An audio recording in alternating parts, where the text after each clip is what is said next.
कहानी एक जिन की, दावा एक कातिल का और सच इतना खौफनाक कि रूह कांप जाए। उत्तर प्रदेश के बरेली से सामने आया एक सनसनीखेज हत्याकांड हर किसी को सोचने पर मजबूर कर रहा है। 24 जुलाई 2026 की सुबह 65 वर्षीय किराना व्यापारी सियाराम श्रीवास्तव रोज की तरह मॉर्निंग वॉक पर निकले थे। सब कुछ सामान्य था, लेकिन उन्हें क्या पता था सब कुछ सामान्य था, लेकिन उन्हें क्या पता था कि मौत उनका पीछा कर रही है।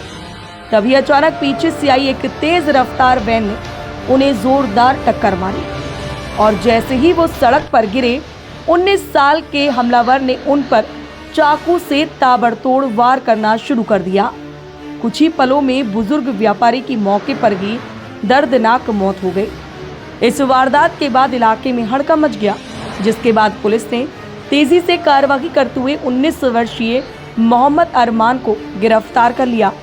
लेकिन गिरफ्तारी के बाद उसने जो दावा किया, उसने सभी को हैरान कर दिया।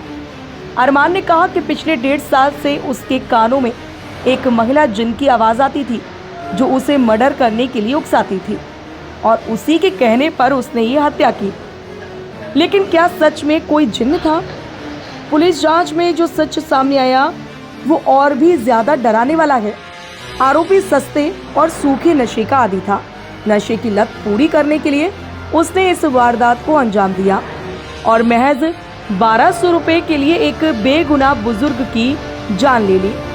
यानी जिन की कहानी सिर्फ एक बहाना थी। इस हत्याकांड में हैरानी की बात तो ये है कि आरोपी के पिता ने भी उसका साथ दिया और सबूत छिपाने की कोशिश की। पुलिस ने अब बाप बेटे दोनों को गिरफ्तार कर जेल भेज दिया है। वहीं ये मामला एक बार फिर ये सवाल खड़े करता है कि आखिर नशा हमारी आने वाली पीढ़ी को किस हद तक बर्बाद कर रहा है। आप क्या सोचते हैं? क्या ऐसे मामलों में सख्त सजा ही समाधान है? अपनी राय कमेंट में जरूर बताएं। Bureau report, news at night. मारा कैसे? मारा चाकू से था मैंने। पहले क्या किया? पहले टक्कर मारी, फिर चाकू से मार दिया बस। अच्छा, क्यों मारा?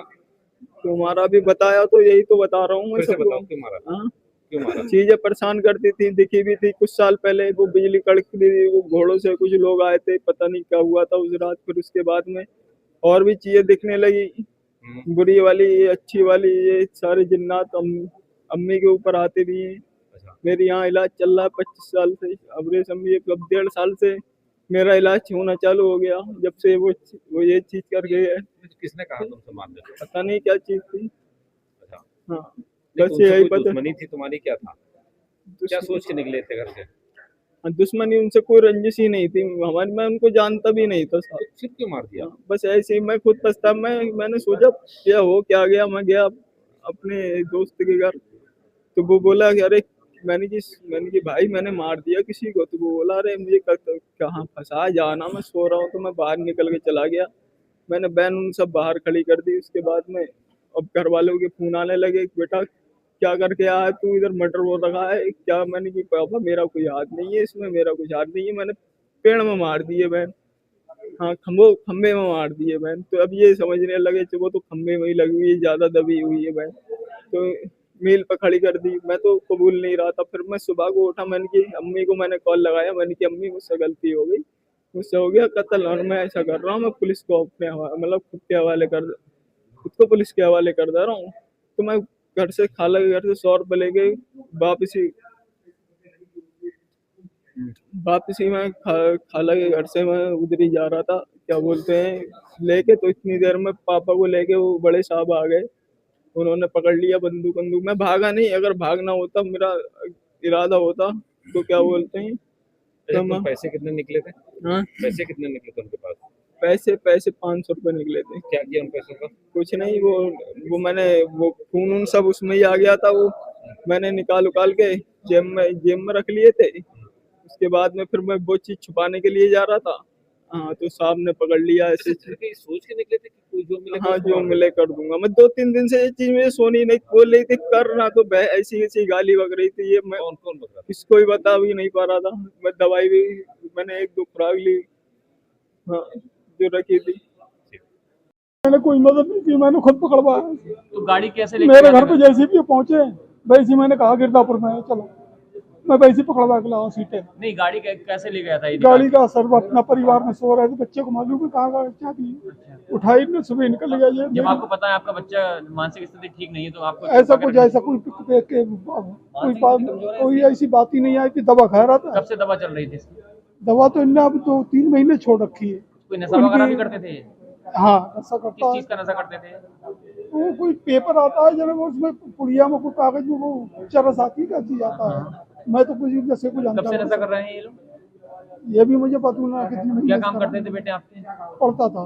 जानकारी क्या हुई जब मैं उठा सो गए, जब मैंने देखा गेट का ताला खुला हुआ है तब मैंने ऐसे ढूंढा, जब मैंने देखा ये है नहीं, जब मैं बाहर निकला दूध लेने के लिए गया तो मैं देख रहा हूँ गाड़ी मेरी ऐसी पूरी की पूरी पिचकी पड़ी है और शीशा टूटा हुआ। चाकू कहाँ से आया था इनके पास गाड़ी में? चाकू तो घर से ही लिया होगा कोई ना कोई। देखिए, प्रकरण थाना भोजीपुरा से संबंधित है, जहां धौरा टांडा कस्बे के निवासी सियाराम का शव दिनांक 24/7/2026 को प्रातः लगभग 6 बजे ये मॉर्निंग वॉक पे निकले थे। इनका शव जो है बीबीआपी रोड पे धौरा टांडा से लगभग 1.5 किलोमीटर दूर सड़क पे ही पड़ा मिला था। शव को जब एनालिसिस किया तो शव का प्रथम दृष्टया उसके गले और सीने और सर में चोट के निशान थे। शव को कब्जे में लेकर पंचायतनामा पोस्टमार्टम की कार्रवाई कराई गई थी तथा इसमें मृतक के पुत्र सुरेश की लिखित तहरीर पर 3 पड़ोसी लाला राम आदि को नामजद करते हुए हत्या का अभियोग दर्ज किया गया था। और इसमें प्राथमिक रूप से जब इन तीनों को पूछताछ के क्रम में लाया गया तो ये सब अपने घर पे मिले और पूछताछ के क्रम में प्रथम दृष्टया इनका संलिप्तता नहीं पाई गई।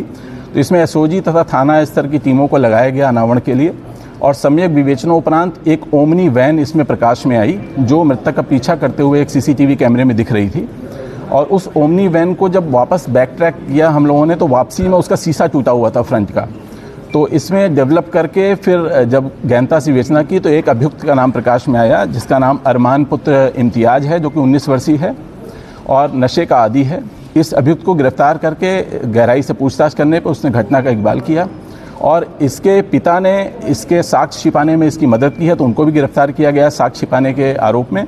और इनसे दोनों ही अभियुक्त गण से पोजीशन में ओमनी वैन सफ़ेद रंग की ये बरामद हुई है, आला कत्ले छुरी, एक आधार कार्ड मृतक का, एक मोबाइल फ़ोन सैमसंग का जो कि मृतक का था, कांच के टूटे हुए टुकड़े जो कि गाड़ी के कांच के टूटे हुए टुकड़े थे जो मौके पे मिले हैं और कुछ इसने जो छिपाया था उन दोनों का मिलान कराया जाएगा भविष्य में। एक सफ़ेद गमछा, एक क्रीम कलर की शर्ट खूनालूदा जो कि मृतक के सफ़ेद गमछे के साथ ही लपटी हुई इसने अपनी शर्ट छिपा के रख दी थी, वो बरामद हुई है तथा साथ ही साथ एक 580 रुपये नगद धनराशि हुई है। मृतक के पास इसने 1200 रुपये जो है निकाल लिए थे मृत्यु होने के बाद, उसमें से 580 रुपये की धनराशि भी बरामद हुई है। इन समस्त साक्ष्यों को इन दोनों अभियुक्तगण के साथ आज पर्याप्त सबूतों के साथ माननीय न्यायालय की अभिरक्षा में भेजा जा रहा है। इनके विरुद्ध आवश्यक विधिक कार्रवाई संपादित की जाएगी। क्या मानसिक तौर पर ये बीमार था? क्या कोई दवाएं भी ले रहा था? देखिए, अभी तक की विवेचना से ये सूखे नशे का आदी बताया गया है और इसके इलाज भी मानसिक रूप से चल रहा था इसका। और वो उन्माद की स्थिति इसकी पिता ने स्वीकार किया कि कभी भी उन्माद की स्थिति आती है तो किसी को भी पीट देता है, किसी के साथ भी कोई घटना कारित कर देता है। इस टाइप की चीज़ें आई हैं निकल के और इसमें अभी गहनता से विवेचना जारी है। अभी तक के सबूतों के आधार पर इनको पर्याप्त सबूतों को एक जगह करके माननीय न्यायालय की अभिरक्षा में भेजा जाए। उसने ये बताया कि जिन वगैरह का कोई जिक्र किया गया था। देखिए, इनसे गहनता से पूछताछ के क्रम में हेलुसिनेशन की कोई स्थिति निकल के आई है तो अब जो भी स्थिति आती है आगे उस पर गहनता से विवेचना की जाएगी। इसने जुर्म कबूल किया है तथा इलेक्ट्रॉनिक साक्ष्य हमारे पास पूरे हैं और पोजीशन में जो भी वस्तुएं गई थी वो सब इनसे बरामद हुई हैं। इनको पर्याप्त सबूतों के साथ माननीय न्यायालय की अभिरक्षा में भेजा जा रहा है। अभियुक्त का कोई रिकॉर्ड है क्या? Criminal record? ये पहला क्रिमिनल रिकॉर्ड है इसका और इसमें 4/25 की बढ़ोतरी की गई है क्योंकि एक नाजायज चाकू भी बरामद हुआ है। आवश्यक विधिक कार्रवाई हेतु माननीय न्यायालय में प्रेषित किया जा रहा है। उसको मारने का उद्देश्य क्या था? उद्देश्य ये नशे का सूखे नशे का आदी है और इसने जैसा पहले ही बताया 1200 रुपये निकाले थे जिसमें से काफ़ी खर्च कर दिया, तो ये नशे के प्रयुक्त करने के लिए इसने अपराध कारित किया है। कोई उससे आत्मा वगैरह कोई जिंद वगैरह अगर कहता था क्या? देखिए, ये इस स्टेज पे कुछ नहीं कहा जा सकता। विवेचना अभी प्रचलित है और डॉक्टर से बयान लिया जाएगा इसमें और डिटेल में और इन्वेस्टिगेशन की जाएगी। फिलहाल एक ये सनसनीखेज घटना थी और कस्बे का ही अभियुक्त है और ये कस्बे के ही एक ये किराना के दुकानदार थे और इनकी दुखद घटना एक कारित की है और जो इसने अभियुक्त ने अपने बयान में बताया कि जो भी इसको उस दिन पहले मिल जाता एकांत में उसकी ये हत्या करता, तो ये और गंभीर बात है और इसमें हम लोग इसकी स्थिति की जानकारी कर रहे हैं, डॉक्टर से भी बयान लेंगे और समस्त सबूतों को मनी लैला के समक्ष रखेंगे।